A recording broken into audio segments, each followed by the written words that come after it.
ونصلي ونسلم على رسوله الكريم اما بعد فاعوذ بالله من الشيطان الرجيم بسم الله الرحمن الرحيم فاسألوا اهل الذكر ان كنتم لا تعلمون صدق الله العظيم وصدق رسوله النبي الكريم الامين الرؤوف الرحيم قال رسول الله صلى الله تعالى عليه وسلم طلب العلم فریضۃ علی کل مسلم او کما قال صلی اللہ تعالی علیہ وآلہ وسلم۔ اللہ تعالیٰ نے قرآن مجید فرقان حمید میں ارشاد فرمایا فاسألوا اہل ذکر، پس تم دریافت کرو اہل علم سے، ان کنتم لا تعلمون، اگر تم علم نہیں رکھتے۔ اسی طرح نبی کریم صلی اللہ تعالی علیہ وآلہ وسلم نے ارشاد فرمایا طلب العلم فریضۃ علی کل مسلم، علم حاصل کرنا ہر مسلمان مرد و عورت پر فرض ہے۔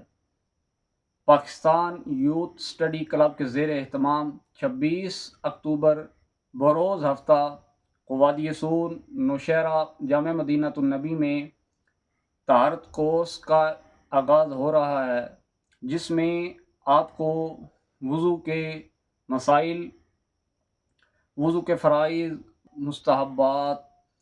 اور نواقص وضو، مکروہات، اور اسی طرح غسل کا مسنون طریقہ، اور کن کن چیزوں سے غسل فرض ہوتا ہے اور کیا کیا اسباب ہیں، اور پھر اسی طرح تیمم، اس کے فرائض، اس کا مکمل طریقہ، کن چیزوں سے تیمم کیا جا سکتا ہے، کون کون سی اقسام ہے مٹی کی جس سے تیمم کیا جا سکتا ہے۔ اسی طرح مسح علی الخفین، یعنی کہ موزوں پر مسح کرنا، اس کے تمام مسائل سے آگاہ کیا جائے گا۔ یہ کورس بالخصوص سکولز، کالجز اور یونیورسٹیز کے طلباء کے لیے اور بالعموم ہر شعبہ زندگی سے تعلق رکھنے والے ہر خاص و عام کے لیے منعقد کیا جا رہا ہے، لہذا تمام احباب اس میں ضرور شرکت فرمائیں۔ اس کورس کی اہمیت کا اندازہ آپ اس بات سے بھی لگا سکتے ہیں، نبی کریم صلی اللہ تعالی علیہ وآلہ وسلم نے ارشاد فرمایا الطہور شطر الایمان، طہارت نصف ایمان ہے۔ نبی کریم صلی اللہ تعالی علیہ وآلہ وسلم نے ارشاد فرمایا اطلب العلم من المہد الی اللحد، علم حاصل کرو ماں کی گود سے لے کر قبر تک۔ آپ نبی کریم صلی اللہ تعالی علیہ وآلہ وسلم کے اس فرمان سے اندازہ لگا سکتے ہیں کہ علم حاصل کرنا ہر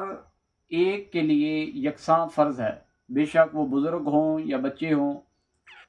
علم حاصل کرنے کی کوئی عمر نہیں، لہذا آپ تمام احباب خود بھی شریک ہوں اور اپنے بچوں کو بھی شرکت کروائیں۔ نبی کریم صلی اللہ تعالی علیہ وآلہ وسلم نے ارشاد فرمایا من سلک طریقا یلتمس فیہ علما سہل اللہ لہ بہ طریقا الی الجنہ، یعنی جو بندہ علم حاصل کرنے کے لیے نکلتا ہے، اللہ تعالیٰ اس کے لیے جنت کا راستہ آسان کر دیتا ہے۔ اللہ تعالیٰ سے دعا ہے کہ اللہ تعالیٰ ہمیں علم حاصل کرنے، اس پر عمل کرنے اور دوسروں تک پہنچانے کی توفیق عطا فرمائے۔ آمین بجاہ النبی الامین صلی اللہ علیہ وسلم۔